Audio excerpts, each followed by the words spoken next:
Halo semuanya, telah memasuki konsep laju reaksi pada pertemuan pertama hari ini. Nah,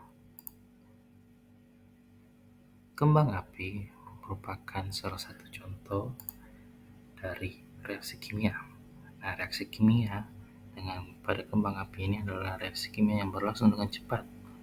Berbeda dengan reaksi pada sebuah apel yang membusuk, itu merupakan contoh sebuah laju reaksi yang berlangsung dengan lambat. Adapun contoh lainnya adalah amonia.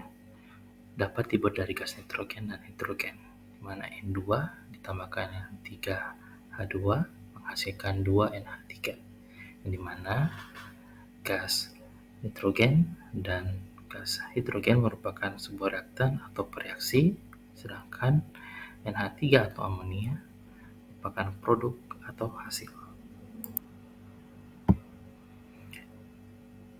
Laju reaksi merupakan besarnya perubahan jumlah reaksi dan hasil reaksi per satuan waktu, seperti bisa dilihat reaktan per T atau dalam satuan waktunya, dan juga produk per T. Sehingga satuan dari laju reaksi itu adalah molaritas per S atau per sekon.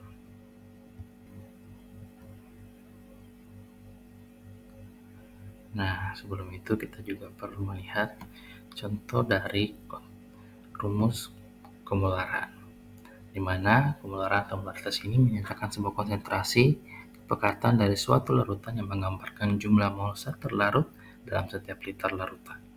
Nah, kemolaran diberi cm dengan satuan mol L/-1. Nah, kemolaran ini berkaitan dengan jumlah mol dan volume dalam larutan.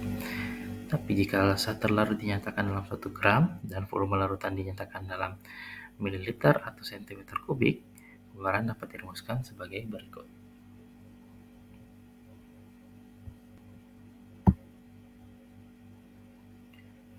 Selanjutnya, dalam sebuah persamaan kimia, A ditambah B menghasilkan C ditambah D yang mempunyai koefisien masing-masing, di mana laju reaksi dapat diartikan sebagai ketika laju berkurangnya konsentrasi molar A dengan rumus VA sama dengan delta A per delta T, yang mana laju berkurangnya konsentrasi molar B adalah VB sama dengan min delta B per delta T.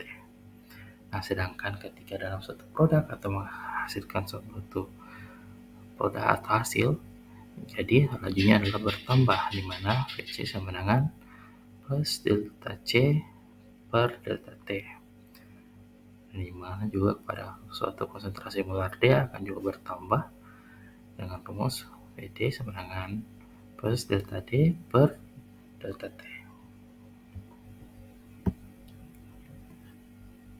Itulah tadi mengenai konsep laju reaksi, dan selamat belajar.